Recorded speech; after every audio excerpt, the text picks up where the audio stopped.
Hello नमस्ते good evening मेरो मित्रहरूलाई एकदमसँगले हैन। अन्त चाहिँ आज चाहिँ चानबारी चल्दिएको नमिठो रमाइलो हुन्छ नि कोही बेला चाहिँ। यो चाहिँ हाम्रो मिन्तोग्याङ एरियाको सानो बजार 10-15 वटा दोकान छ हैन। यता चाहिँ होटल ट्यामारिन, यता चाहिँ सिडल्यान्ड। बिहा पार्टीको लागि चाहिँ एकदम नमिठो रमाइलो हुने प्लेस। अँधेरो भएकोले गर्दा अलिक राम्रो नदेख्दो रहेछ। सूर्य भिल्लाको काम चाहिँ जोड तोडले बनिँदैछ। कसैलाई फ्ल्याट चाहियो भने चाहिँ 50K स्टार्टिङ प्राइस चाहिँ। यो चाहिँ क्रेन सामान लिफ्टिङको लागि। यहाँदेखि चाहिँ रड, ढुङ्गा, बलुवा, गिटी टक्क उठाएर चाहिँ तल लिफ्ट। यहाँ चाहिँ डरलाग्दो भिड थियो पहिला, अहिले यस्तो भयो नि त। अहिले पनि काम हुँदै रहेछ। यहाँदेखि चाहिँ सिमेन्ट फिटेर तल हाल्दो रहेछ। 50 देखि त 51K पो पुगेछ त। सोचेको थिएन नि त यस्तो भिडमा पनि यस्तो बिल्डिङहरू बनिन्छ भनेर। अम्बो,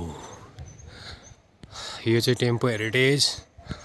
यहाँनिर म बस्ने, त्यहाँ माथि मिन्तोग्याङ, त्यहाँनि यो चाहिँ ताथङचेनको नमिठो खालके रमाइलो हुने रड्डी नजारा क्या हौ रातिको।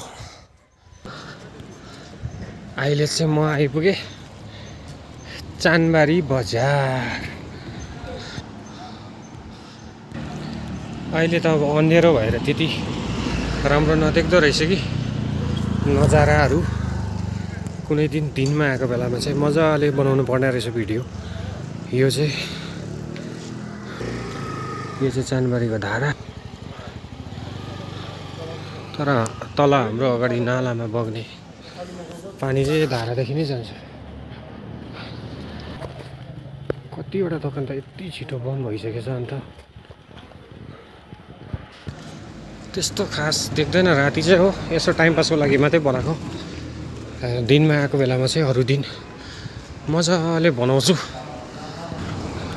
रड्डी दामी पनि देख्छ हो के कस्तो छ भनेर। अम्बो, यहाँतिरको दोकानहरू त डल्लै बन्द रहेछ। कतिवटा दोकान। अहिले चाहिँ अब म टक्कै पुगेँ चानबारीको मेन जग्गा क्या हो, खास पोइन्टमै पुगेँ।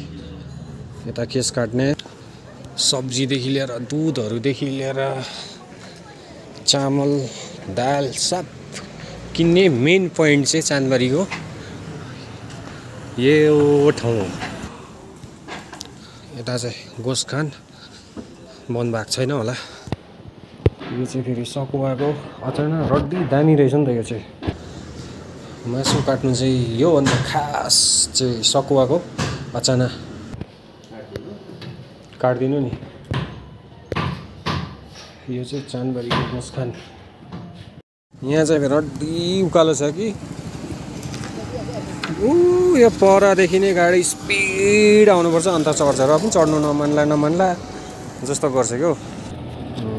बजेको हो टायर। अब यो भ्यान चाहिँ कतिको हो, भ्यान त फेरि भ्यानै हो नि। फेरि एक टाइमको त हिरो हो नि, हिरो। यो माथिको छ 2 माइल, यता भएको पल्लो चानबारी। पोल्ट्रीको चिकन पनि किनै भयो। अब चाहिँ चल्दिए भाइ। अब चाहिँ फर्किनुपर्छ गाडी रोकेर।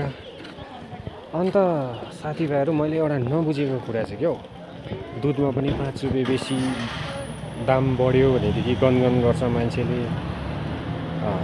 जुनै कुरामा पनि खाने चिजहरू, राम्रो चिजहरू जति पनि छ नि, 5 रुपियाँ 10 रुपियाँ 20 रुपियाँहरू दामहरू बढ्छ नि, मान्छे बिच्किरहेको हुन्छ कि अम्बो यत्रो बढेको, कसरी यत्रो बढायो भन्छ होइन।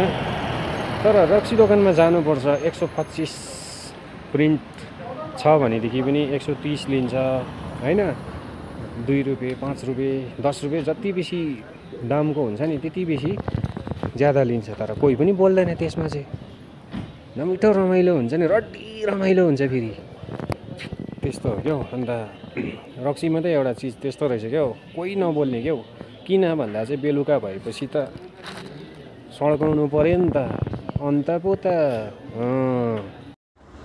लु है साथीभाइहरू चानबारी पुगेर पनि सानो छोटो रड्डी रमाइलो हुने सपिङ गरेर पनि अहिले चाहिँ दोकानमा आइपुगे भिडियो मन पर्यो भनेदेखि चाहिँ के गर्नुपर्छ अब त्यो भनिराख्नु पर्दैन होइन अब सिरियसली चाहिँ नलिनु होला भिडियो किन भन्दा चाहिँ राति बनाएको अब एउटा टुटा फुटा फोन होइन अँध्यारोमा ऱ्यान्डमली रड्डी रमाइलोको लागि मात्रै बनाएको अन्त सबै मित्रहरूलाई गुड नाइट।